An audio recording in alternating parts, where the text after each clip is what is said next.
Yo, what is good? My anime faithful. What is good, yo? I, I I'm blown back. We're getting the episodes that we want again, guys. We're getting them. Well, not the episodes, but the animes that we want anyway. To literally get a show like this, right after getting one like Fairy Gone was pretty surprising, actually. I did not expect for them to just keep dropping very interesting overall just narratives in general of the stories that I'm watching. Not to mention some of the graphics are pretty amazing on some, and Fairy Gone did have a little bit of rough parts, but at the end of the day, it wasn't like horrible because it wasn't all CGI. But why can't I leave? We are getting um quite lucky, like I was saying. Like all these shows have been doing well, animation wise, and I feel like even just story wise, the adaptations of the animes are not going and doing something that doesn't seem, unorthodox or whatever. So with this show, we have a world that pretty much is getting absolutely destroyed and vaporized in a sort of way. And then after its vaporation or vaporized, you then have people pretty much who were vaporized maybe being alive. When I saw this, I was literally like, "Oh, this is the Thanos anime. This is anime Thanos." Like literally, it was like the Snapshot guys. Like if you haven't seen Infinity Wars, I apologize for spoiling you, but literally, it's like the Snapshot, and everybody is just getting erased back to back to back. No stopping it, and the girl just has to literally sit there and watch it. Our main character, but somehow she winds up living and gets taken in by some organization that clearly wants her for probably the wrong reasons, simply because she can connect with that world supposedly, since she was like the sole survivor and actually was there when it happened.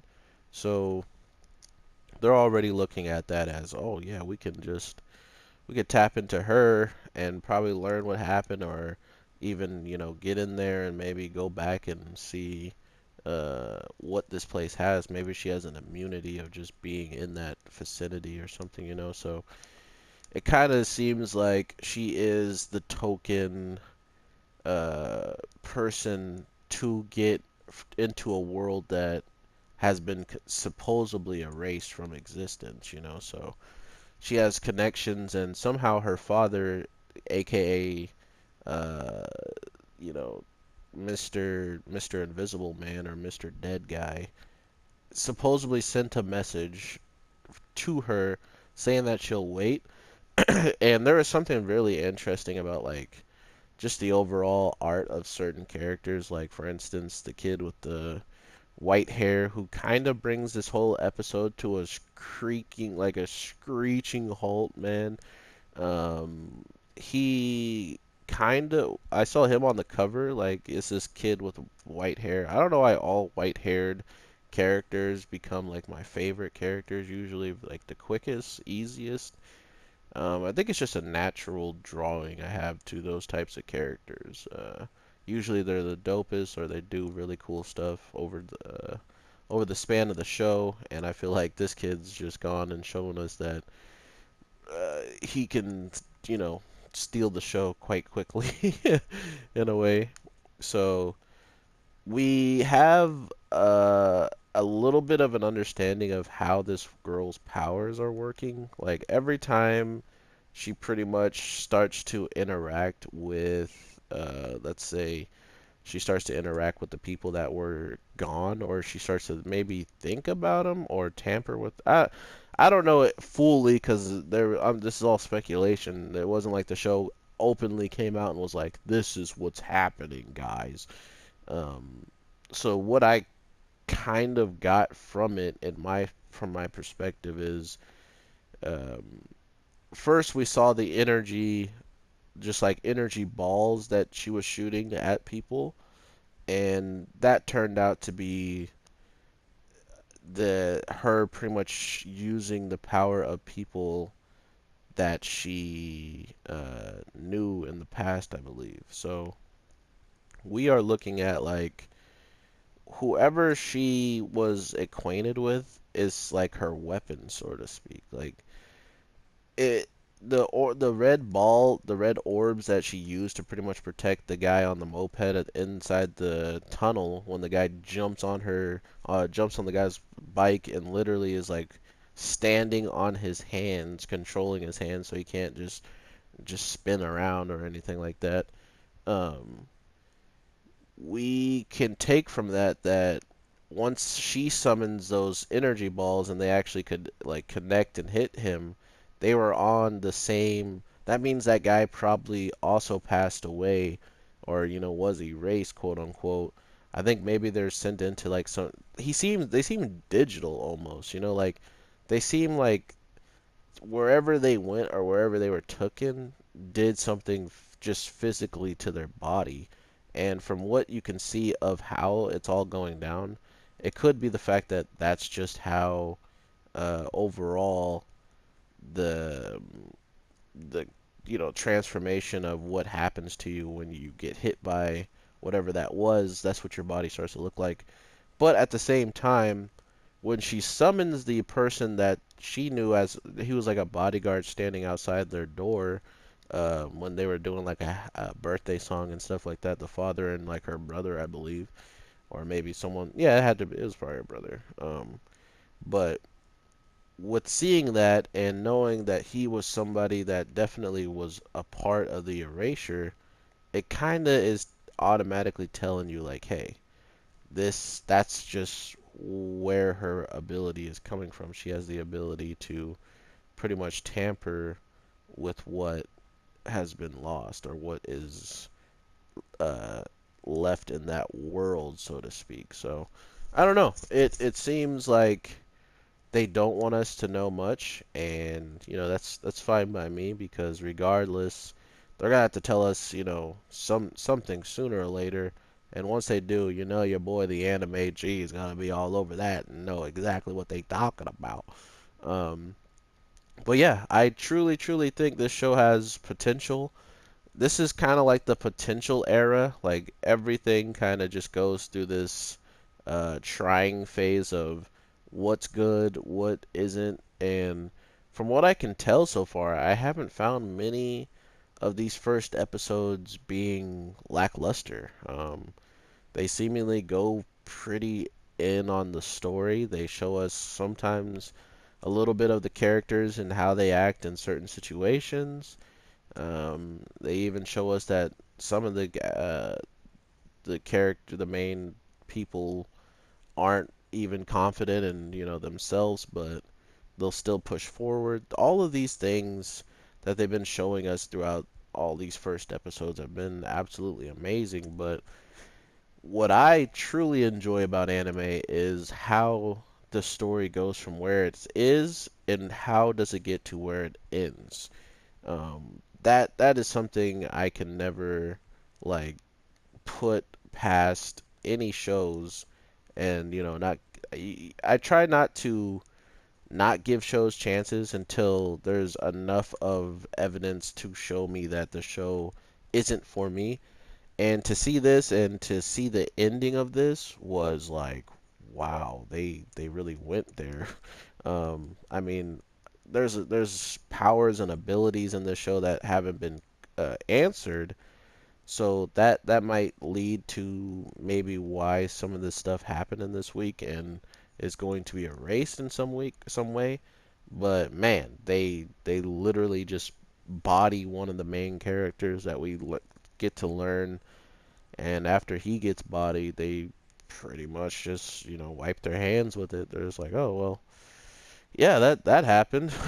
Like he literally called up somebody who supposedly was supposed to be on our side, and she winds up being the same person who actually pulls the trigger and kills this guy who called her. So it's stuff like that that kind of give you that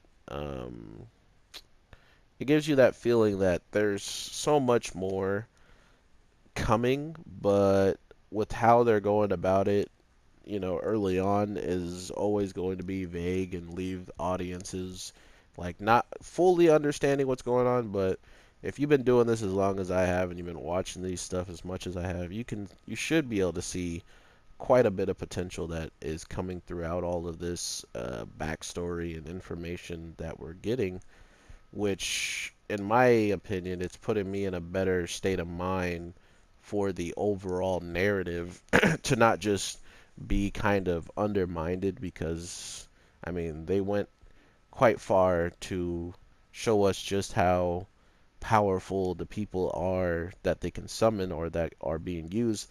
Not to mention, when she was using the guy or like she had summoned the dude, she was still taking the actual physical damage that the image that she summoned, whatever damage was happening to him was happening to her. So the one thing I was questioning is where is the person that summoned this other purple guy, and if she really is the sole survivor, are these spirits just popping up on their own to stop her from doing whatever she's trying to do, or is this the organization that was chasing her in the first place? Do they have somebody who can use this power, and that is why she even has to deal with this? Like she has to deal with people being able to pop up on the fly. So I don't know. It really kind of put me in a position to at least know where the show is going in the sense of like battle wise and just the overall senses of why people maybe are fighting and why people are trying to help. For one thing, the people who don't understand the erasure, they just want to, go in there and see what happened probably.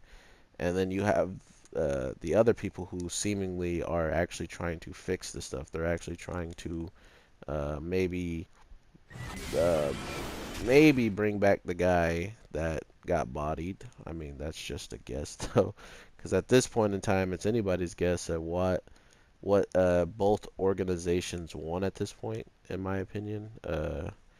I don't know. They just both seem relatively shady. On,